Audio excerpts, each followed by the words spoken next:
Vamos a orar, hermanos.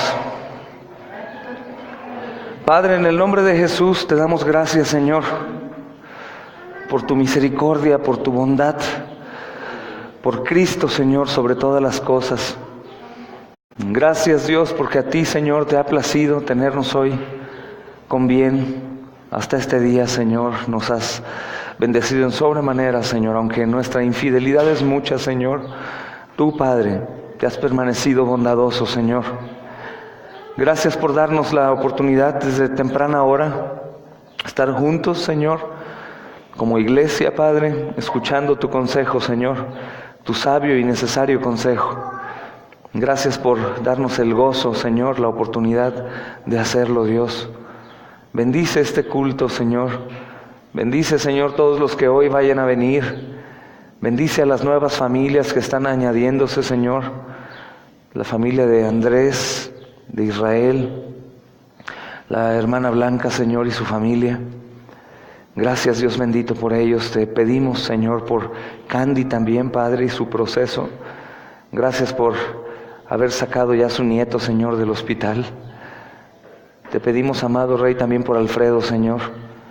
Te ruego que pronto, Señor, pongas en su mente el que nos busque, Señor, en el nombre de Jesús, y que pueda estar bien, Padre. Guárdalo, Señor. Padre, agiliza los pasos de tu iglesia, Señor, hoy para que vengan a temprana hora a darte la gloria y la honra, Señor. Tú la mereces toda, Señor. Te pedimos, amado Señor, que seas tú poniendo en los corazones el ánimo, el deseo de estar aquí, Padre amado, Señor, y que estemos dispuestos todos a una de darte gloria, honra y alabanza. Señor, en todo el mundo tu iglesia se reúne después de 2000 años, amado Señor. Tú, Señor, has hecho todo para que así sea. Damos a ti la gloria y la honra en el nombre de Jesús, Señor. Amén y amén. Amén. Vamos a leer, hermanos, Proverbios, capítulo 13. Proverbios, capítulo 13, versículos 5 y 6.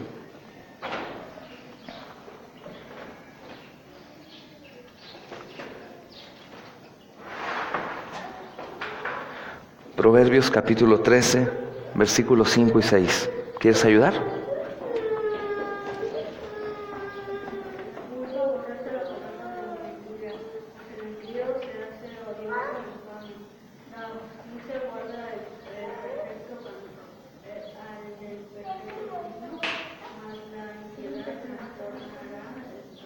Amén.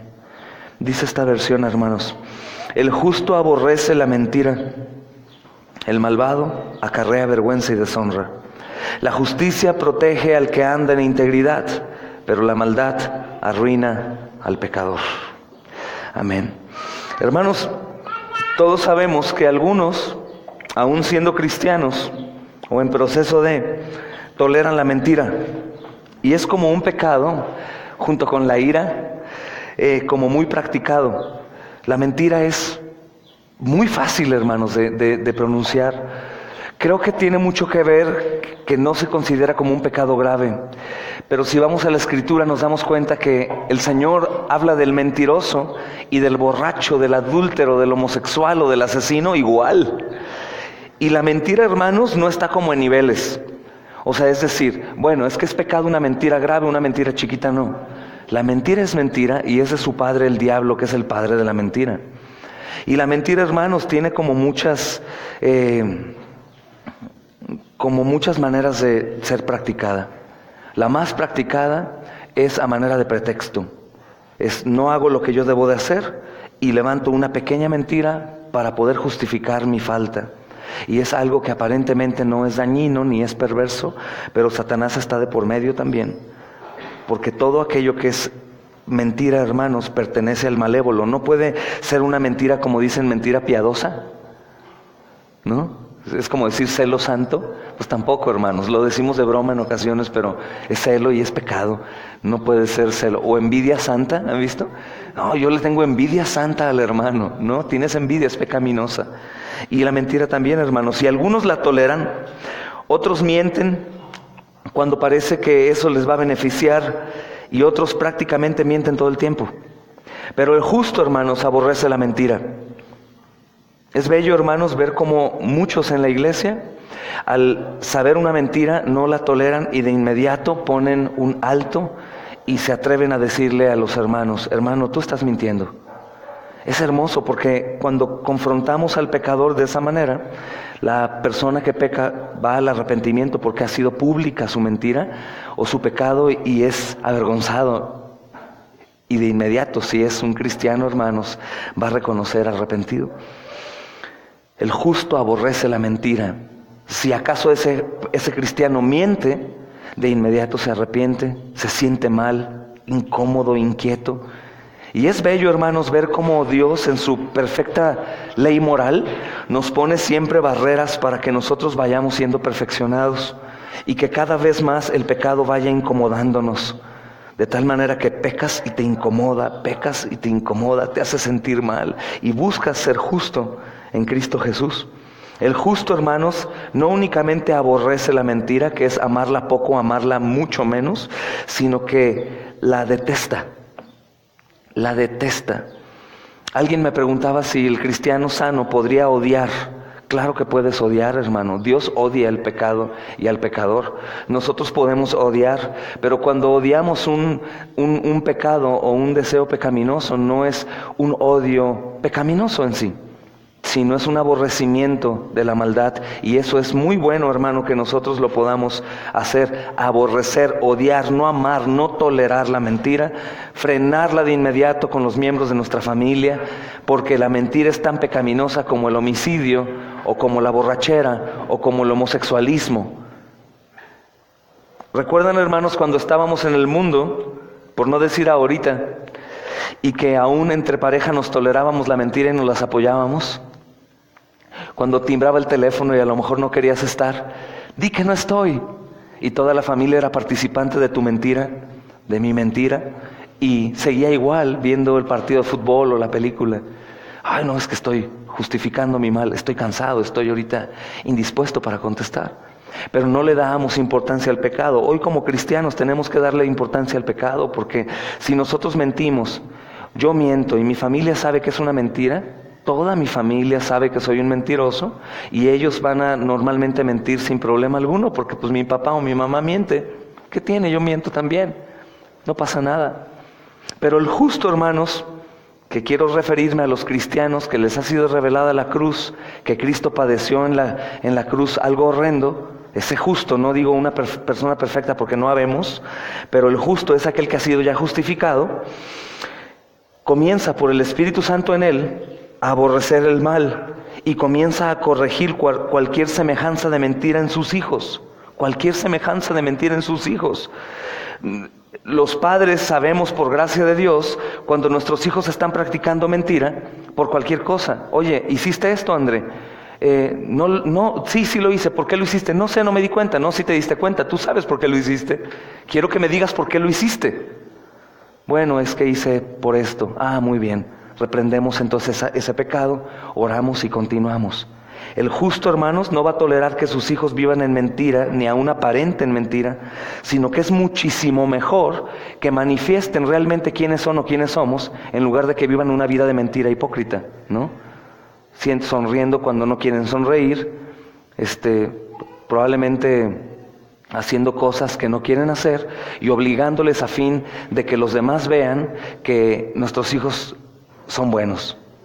Y la realidad que no, eso es mentira también, hermanos.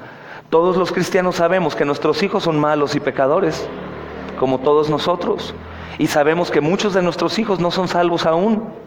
Y estamos orando por eso. Y es bueno que los demás en la iglesia, aquellos que andan en amor, pues sepan para que oren, si en realidad han contemplado qué significa que un hijo o una hija no sean salvos y que pueden morir en cualquier momento. Levantamos un clamor todo el tiempo: te pido por la salvación de los hermanos, niños o jóvenes o adultos. Entonces los padres, hermanos, debemos de repugnar el pecado. Tenemos que estar oliendo el pecado como si fuera estiércol. Su repugnancia por el pecado, el justo, hermanos, a la mentira, es tan intensa que alerta su sensibilidad a todo tipo de engaño. todo. Antes tolerábamos cualquier mentira y si sonaba bonita, pues bueno, de hecho reíamos y tolerábamos. Pero ahora como cristianos, al llegar la mentira como una excusa, de inmediato tenemos que frenar y tenemos que socavar el por qué estás mintiendo y para qué estás mintiendo. Porque el por qué miento y para qué miento, hermanos, es muy grave. Porque estamos tratando de tapar el pecado que Dios quiere que destapemos para confesar. Y si nosotros tapamos el pecado o solapamos a nuestros hijos o a mi esposo o a mi esposa en su mentira, lo que hacemos es tapar el pecado y participar de él como si no pasara nada, como si Dios fuera tonto o ciego. Y sabemos que no es así, hermanos.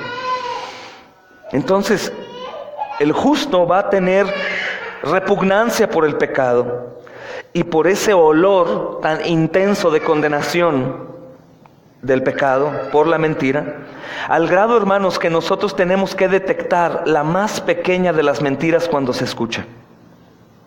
Detectarla y no participar de ella, y al menos tener el valor de decir: eso que dices tú no es verdad, eso es mentira, eso es mentira. No, pero que no confías en mí, que tú no me amas, que tú piensas que soy mentiroso. Sí, eso es mentira. Una de las maneras para que nosotros podamos confesar el pecado, ¿sabes cuál es? Cuando somos descubiertos. Cuando somos descubiertos, nosotros confesamos el pecado. Mientras nadie descubra mi pecado, probablemente yo lo tengo escondido, sin decir nada, como si Dios fuera tonto o fuera ciego, hermanos. Y creo que uno de los problemas graves es que, insisto, no contemplamos el poder del pecado. Como que no creemos que en realidad la paga del pecado es muerte. Como si no en realidad el pecado fuera tan grave, olvidando que el Hijo de Dios vino precisamente a pagar por nuestro pecado. Por otro lado, hermanos, el hombre impío, quiere decir el no justificado, el que no es justificado aún, nunca es verdaderamente amado y admirado. Nunca es verdaderamente amado y admirado. Puede ser admirado por algún poder o algún logro, pero la gente de todas formas procura mantenerse a distancia de ese hombre. Aunque parece ser razonable y amable en momentos adecuados, no puede ser considerado como un hombre confiable. El hombre impío anda en mentira, hermanos. Y él, como impío, va a acarrear vergüenza y deshonra. Ese hombre impío, hermanos, si tú dices algo que no le parece, puede responder con mucha ira explosiva. Cuando la verdad se llega a conocer y que se descubre que ese hombre solo busca su propio beneficio, él no acepta y trata de negarlo por completo, aún lo puede hacer de una manera amable. Cualquier obsequio que haya dado a otros fue solo con la intención de engrandecerse a sí mismo o ganarse el favor de los demás. Este hombre impío, eventualmente, sus amigos, parientes, sus compañeros o gente de la iglesia se darán cuenta que este hombre no es un verdadero cristiano, un verdadero amigo, un verdadero hermano. Porque la Escritura dice en la porción B del versículo 5 que ese impío acarrea vergüenza y deshonra. Dice el versículo 6, la justicia protege al que anda en integridad, pero la maldad arruina al pecador. El apóstol Pablo, hermanos, inculca de esta misma verdad cuando se menciona la coraza de justicia como parte fundamental de la armadura de Dios. ¿Recuerdan? Efesios 6:14. El apóstol Pablo está hablando de esto, hermanos, de la coraza de justicia. Pero, ¿qué es esta justicia de la que habla el proverbio, hermanos? Esta es la justicia de Cristo. Quiere decir, hermanos, que es una vida recta por parte del justo que anda por el camino. Nosotros podemos reconocer al cristiano, ¿por qué? ¿Se acuerdan que estudiábamos antes? Por su camino, por un camino de justicia. Independientemente, hermanos, que obviamente una persona que no ha sido salva aún y que va a la iglesia, que ora, que lee la Biblia, no va a poder confesar: no soy cristiano. La confesión de no soy cristiano o no soy salvo no proviene de un impío, hermanos, que va a la iglesia. Esa confesión proviene únicamente de un justificado que no puede creer cómo es posible que Cristo lo ha comprado. O sea, el que dice: yo pienso que no soy salvo aún, yo la verdad no creo, siendo yo pecador.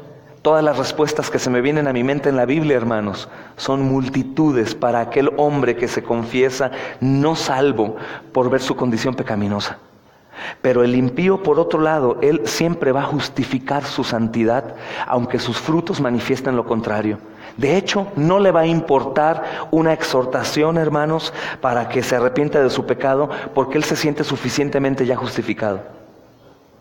Vivo en paz, llevo una vida moral buena, no me meto con nadie, nadie se mete conmigo, yo y Dios estamos bien. Es muy, muy peligroso. Muy peligroso. Pero esta justicia de la que habla el proverbio o el apóstol Pablo en Efesios 6:14, hermanos, es la vida de un cristiano que nunca se separa de la justicia de Cristo, porque sabe que únicamente el camino que es Cristo es aquello que le asegura ser un justificado y que le asegura ser santificado durante el proceso. Él sabe que únicamente en ese camino, esa obra regeneradora del Espíritu Santo es cuando llega el camino de verdad. ¿Camino de qué más se les ocurre, hermanos? ¿De justicia? ¿De qué más? De integridad, hermano. De piedad. De frutos. De arrepentimiento, de fe. De servicio. Es el camino, es Jesús, es el camino. Y de cuántas maneras pudiéramos nosotros hablar acerca de algunas características de lo que Jesús es o hace. Hablaríamos de bondad, de justicia, de un temperamento santo, hermanos, de amor, un amor bíblico, no un amor del hombre, que hemos tratado de definir mucho ese amor injusto y pecaminoso, que cubre la pecaminosidad de los suyos. Ese es el camino que nosotros debemos de andar, hermanos, el camino de Jesús, comparando siempre lo que hago con Jesús, ahora que el hermano Tony predicaba de la unidad, y que hemos enfatizado muchas veces en esa unidad del cuerpo de Cristo, que el cuerpo de Cristo no fue separado ningún miembro. Tony lo repetía, el cuerpo de Cristo murió intacto, por eso Dios ha denominado a su iglesia cuerpo, porque va a ser golpeado pero no separado, hermanos. Entonces, ¿por qué se separan algunos? Porque o algún día van a regresar, o porque simplemente no son, hermanos, del cuerpo de Cristo. No podríamos a la fuerza nosotros traerlos para acá. El que anda en camino de impiedad, hermanos, es el malvado que acarrea vergüenza y deshonra. Y la maldad, esta maldad del proverbio, arruina al pecador. Escucha bien, la propia maldad lo arruina. Y no estamos hablando de una maldad de un homicida, de un violador, de un secuestrador, de un borracho, no, simplemente es malo todo aquel que no anda en camino de justicia, aunque sea moralmente bueno, hermanos. Yo repito, va a haber familias muy bien educadas, muy bonitas, muy unidas, muy carismáticas en el infierno. Y diríamos, qué injusto. No, están saturados de pecado. Todo lo que hacen lo hacen para sí mismos, para edificarse y para darse gloria a sí mismos, no para la gloria de Dios. Entonces, hermanos, en la vida del cristiano nunca podríamos separar la justicia de Cristo que nos justifica y la justificación que viene por medio de la obra regeneradora del Espíritu Santo.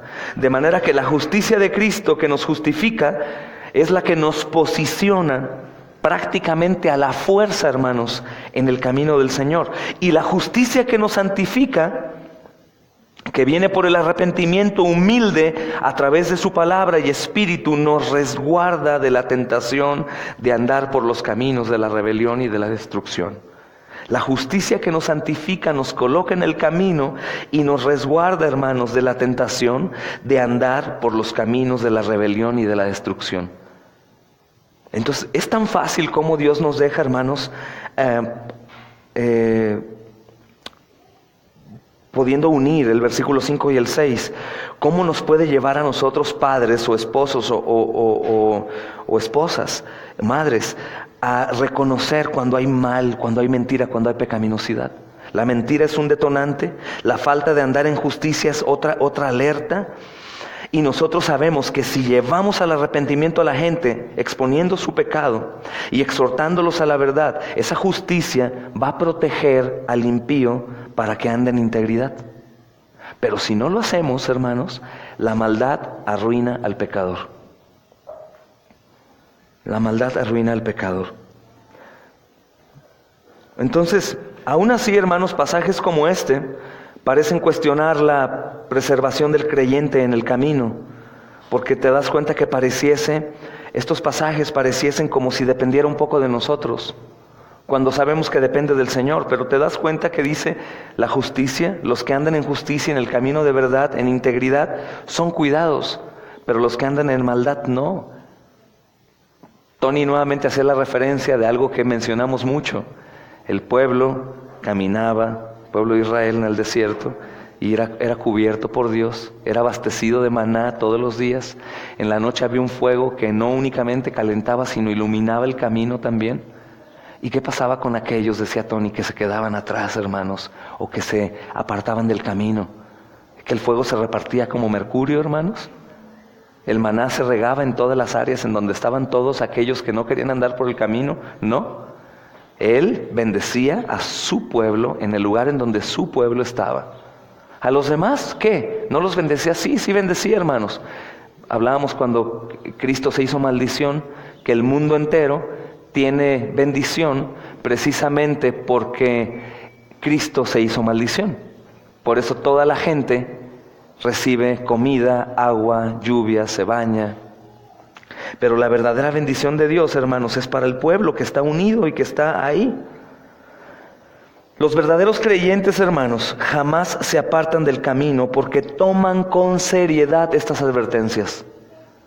La misma gracia que salva de inicio a fin es la misma gracia que me recuerda a mí que yo debo de permanecer porque estas cosas son serias. ¿Qué es serio, hermanos? No es un juego, no es una opción. Aunque mi carne me lleva a la rebeldía de que piense que es una opción, o que es un juego, o que puedo jugar, o que no te preocupes, algún día alcanzará al hermano. Tú no hagas nada, tú deja que el Espíritu Santo obre. Tiene mucha razón bíblica, hermanos, pero hay dos verdades en la Biblia que no podemos negar: esa soberanía de Dios para el llamado, justificación y glorificación al final, pero la responsabilidad del hombre también durante todo el camino. Entonces, si un hombre es contado entre el número de los justos y está andando en el camino, si un hombre es contado entre el número de los justos y está andando en el camino, ¿cómo pudiera ser posible que no fuera preservado en el camino? O sea, como si un hombre está perseverando ahí con los justos en la iglesia, en el estudio, en la oración, en la comunión. Si él está perseverando ahí, ¿cómo sería posible que él no fuera preservado en el camino? La respuesta es sencilla.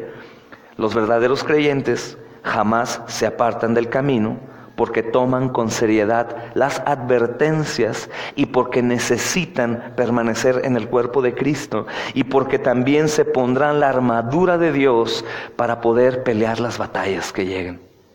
Por eso jamás es arrancado. El Señor no va a posicionarse de personas a la fuerza para tenerlos en contra de su propia voluntad, hermanos, como si quisieran salir de una burbuja y el Señor no los deja. Va junto con pegado. El Señor llama, está proveyendo todo, está ahí. El ejemplo lo veíamos en el domingo antepasado con los labradores de la viña. Él los eligió, son pueblo suyo, les dio todo, les proveyó un terreno, les puso un vallado, les puso una torre de vigilancia, les provee agua y todo lo que necesitan, y ellos por su propia voluntad deciden apartarse del camino. Es un misterio, hermanos, conforme a lo que creemos, sí es un misterio. Es un misterio. Lo que sí también tenemos por entendido, hermanos, y gloria a Cristo, que los verdaderos creyentes no son verdaderos meramente por ellos, sino por la verdad de Cristo en ellos. Y porque los verdaderos creyentes, hermanos, no se van a apartar jamás por el poder de Dios que hay en ellos también, hermanos, y por la Escritura, y porque se toman con seriedad las advertencias, y porque se pondrán la armadura de Dios por la cual van a ser protegidos, y porque en verdad leen sus Biblias y las estudian, porque la verdad, como decía el pastor Raúl en el Congreso, mortifican su pecado también y viven e intentan vivir vidas piadosas, viendo lo malo y viendo a Cristo crucificado, viendo la mentira, viendo a Cristo crucificado, viendo la impiedad, viendo a Cristo crucificado, necesitando de Él, hermanos. No quiero decir que sea por eso que el Señor no nos rechaza, sino que es lo que ocasiona la justicia de Cristo en las personas, hermanos. Una vida nueva, una mente nueva, y no toleramos la impiedad. aunque la practicamos. En ocasiones puedo decir práctica porque durante semana tras semana volvemos a hacer lo mismo. No que practiques en el pecado todos los días, sino que practicas, porque a fin de cuentas yo hago una cosa a la semana y es una práctica. Pero la diferencia de antes, que ahora nos duele y aborrecemos y antes no. Algunos se rehúsan a tomar con seriedad estas advertencias porque ellos dicen creer en la doctrina de la preservación de los santos. Nosotros hemos estudiado eso. Creemos que la salvación es del Señor de inicio a fin, y como es de inicio a fin nos aferramos, sobreenfatizamos a la gracia y decimos, ay no, tranquilo, no es para tanto. Claro que mis hijos pueden estar en el mundo, no hay ningún problema, yo también, ay, no pasa nada, es libertad cristiana. No, hermanos, la realidad es que no. La preservación de los santos no quiere decir que es una doctrina que nos exenta de la peligrosa batalla que tenemos por delante. Preservación de los santos no quiere decir que tú y yo nos despreocupamos porque Dios nos preserva y a fin de cuentas va a cumplir la obra, ¿no? Cuando decimos que Dios va a cumplir la obra en nosotros, hermanos, es porque nosotros estamos esforzándonos también en estar dentro del camino. Cuando nosotros decimos que nuestros hijos van a ser alcanzados por el Señor, salvados, los que aún no son salvos, decimos que es que los tenemos en el río dentro y el Señor los va a bautizar cuando ellos quieran. Pero los tenemos ahí dentro, aún de una manera obligatoria. Porque la gracia, hermanos, es la que nos dio a nosotros el deseo de estar aquí en la mañana y venir y amanecernos. Y si estoy lejos, pues levantarme 3 horas antes para venirme. Y si el camión tarda 1 hora, pues bueno, hermanos, entonces me vengo 1 hora antes. Y ese tipo de cosas es por gracia. Él pone el deseo del querer como el hacer en nosotros. Lo hago para la gloria de Dios. Pero nuestros hijos no tienen ese sentir en su mente como nosotros. Entonces nosotros obligatoriamente los metemos al camino a fin de que ellos estén siendo sembrados con la palabra y sembrados. Entre más palabra y más consejo de Dios reciban, como dicen, más posibilidades de ganar hay, hermanos. Entre más escuchen, más posibilidad. Entre más disciplina, más posibilidad. Entre más represión, más posibilidad. Entre más vean la condición del pecado, hermanos, más posibilidad. Si nosotros no enfatizamos en esto, pues ellos tampoco. Si nosotros no hablamos de la mortificación del pecado, ellos tampoco. Si nosotros no hablamos de la horrenda cosa que es caer en manos de un Dios vivo, ellos tampoco. Ellos tampoco. Lo que este tipo de personas, hermanos, no comprenden es que la creencia de la preservación soberana de Dios también debe incluir la creencia en la palabra de Dios. Esta preservación de los santos está llena de santos que creen en las advertencias de las Escrituras, que creen en la necesidad de la comunión, que creen en la necesidad de tener valor perseverante en la batalla y una fe incansable y constante en Cristo. Esta preservación de los santos es para aquellos santos, hermanos, que están esforzándose día con día con mortificar su carne, con matar sus deseos pecaminosos que tanto le gustan. Esta preservación de los santos, hermanos, es para aquellos que se esfuerzan, se levantan aún de madrugada a orar, abrimos la Biblia en la noche para estudiar con los hijos, cantamos alabanzas con ellos, aunque no seamos entonados o no sepamos cantar, damos gloria a Dios, nos arrodillamos, damos gracias en la comida, después de la comida, tratamos de estar, hermanos, en el vínculo familiar, en las cosas de Dios. Gloria a Dios. Si un hombre asegura creer en la protección soberana de Dios eterna, pero no se pone la coraza de justicia, nosotros habremos de concluir que realmente no cree en la protección soberana de Dios. Tiene mucha lógica, ¿no? Si un hombre cree en la preservación de los santos y está lejos de esa preservación o del camino, pues es un hombre que no cree en la preservación de los santos. Porque está demostrando que no lo considera necesario para protegerse de los ataques del maligno.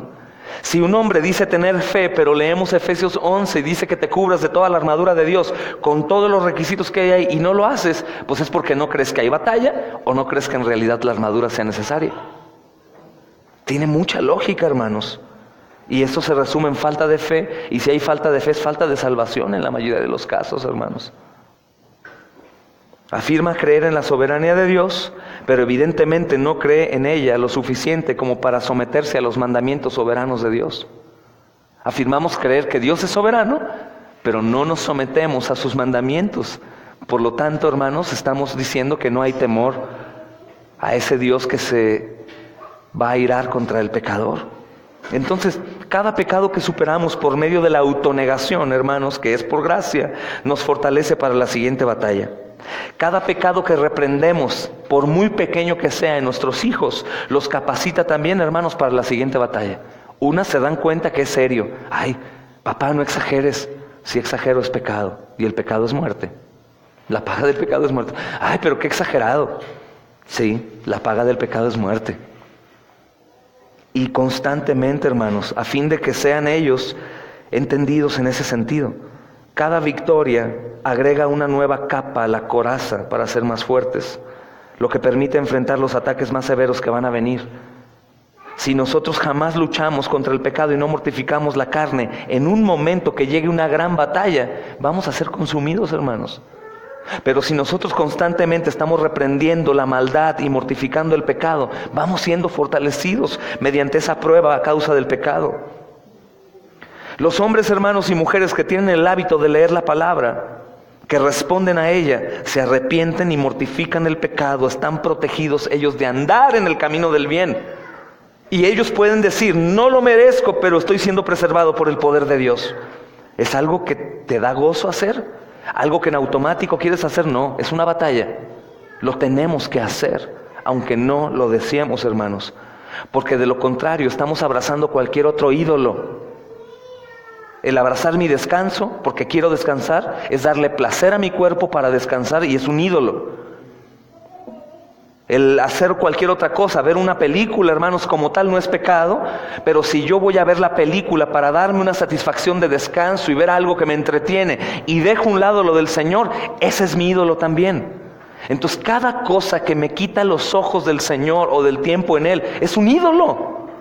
Y el problema, hermanos, de la idolatría es horrible. ¿Y sabes qué es lo mejor? Ayer escuché una predicación de un hermano que no habló mucho del evangelio, pero este tema me llamó mucho la atención. Dice, el problema que todo vicio es un pecado y es un ídolo. Es un ídolo. Y el problema que los ídolos ya fueron puestos también en la cruz del Calvario. Es decir, no puedo pedir más gracia para vencer el ídolo. Simplemente dices no y ya. Es como ser alcohólico. Dices, no, es que no puedo con mi enfermedad. Espérame, dice Isaías 53 que Él llevó las enfermedades en la cruz. Entonces tú tomas porque quieres tomar. O te agarran el vaso y te lo ponen y adentro como enfermo. ¿O acaso tu mano está loca para que se maneje por sí misma y te lleve la boca? No, hermanos. Entonces cuando hablamos de estas cosas que parecen como una exhortación moral a dejar de hacer lo malo, hermanos, es porque ahora en Cristo ya podemos dejar de hacerlo. Y ahora en Cristo podemos hacer lo que Él dice que hagamos. De lo contrario, estamos abrazando mi ídolo. De cualquier índole, hermanos. Es más probable, hermanos, que nuestros hijos y los que aprenden de nosotros también anden en el camino. ¿Cuándo crees? Cuando nosotros andamos en el camino. En cambio, los que practican la impiedad y violan las leyes de Dios, aún con una muy amable impunidad, progresivamente irán andando por el sendero que lleva a la destrucción. Recuerden el progreso del peregrino, hermanos. ¿Hay manera de confundirnos? Por supuesto. Estos son los que a los proverbios se les llama pecadores. Cuando prevalece la maldad, como fue en el tiempo de la guerra, por ejemplo, en cualquier país, por ejemplo, la Revolución Francesa. Una guerra, hermanos, en donde la gente no estaba lista para pelear y donde prevalecía la maldad. Miles de personas fueron llevados a la guillotina y se destrozaron entre ellos. La maldad, hermanos, derroca al pecador, dice la parte B de este proverbio, en cada ocasión. Pero por otro lado, la justicia protege al que anda en integridad, preservación de los santos. Amén. Vamos a orar, hermanos. Padre, en el nombre de Jesús te damos gracias, Señor, por tu misericordia, Señor, por tu verdad, por tu amor.